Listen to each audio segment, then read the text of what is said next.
Personal data on 145,000 consumers was recently out, and now Congress wants to know why. Nanette Hansen has that story. Nanette?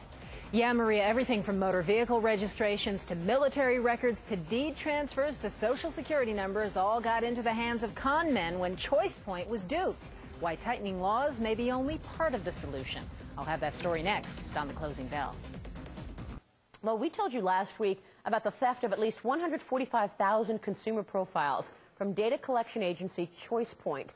Now there are renewed cries for tighter regulation and a national data privacy law. CNBC's Nanette Hansen reports on the growing problem of identity theft and its multi-billion-dollar price tag.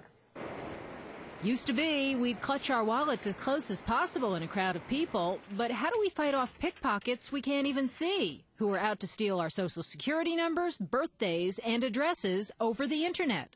Anybody with a connection to the Internet has access to your and mine personal information, including name, address, and Social Security number, direct access to our credit reports.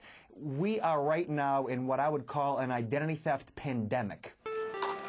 Data collecting companies, which gather credit history and other personal info, are often used by companies to screen job applicants or mortgage seekers. But identity thieves are using them to access a goldmine of personal info. The revelation that Georgia-based data collector ChoicePoint, a spinoff of Equifax, mistakenly sold private information on up to 145,000 people to criminals is now sparking calls for federal laws to close the loopholes.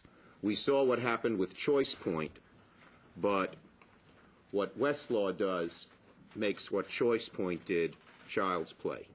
Westlaw is a leading data search firm that has thousands of corporate and government clients, including the U.S. Senate. Schumer showed reporters how his office used Westlaw.com to get Social Security numbers, addresses, and birthdays of everybody from John Ashcroft to Jennifer Aniston. It gives virtually unfettered and unnecessary access to millions of people's Social Security numbers, all at the touch of a button. 10 million Americans became victims of identity theft last year. Total cost, $50 billion. That's about $5,000 a victim. Bob Siciliano says a crackdown from Washington is a start, but fundamental changes are needed, too, for businesses to protect their data and for individuals to protect their personal info. Within the next 10 to 15 years, that we're going to have to show some form of biometric identifier in order to make a financial transaction.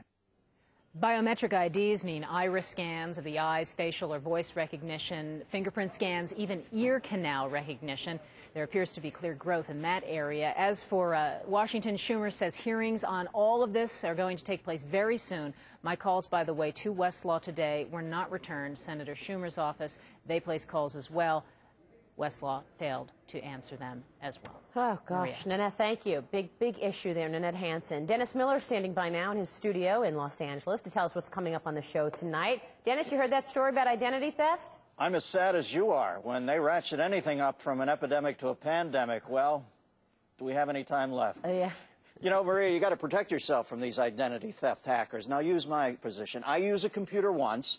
Then I shove some C4 plastic explosive into the disk drive. Beautiful. I blow it to pieces. Right. Then I gather the pieces in a potato sack. I charter a boat. I dump it in the middle of the ocean. Then, here's the key. I bludgeon the captain and anybody else on board with a thick pipe. I sink the boat. I scuba back to shore. It's expensive, but so is repairing your credit. Now, tonight on our show... That is a solution. It is not necessarily the solution, but it is a solution, Dennis.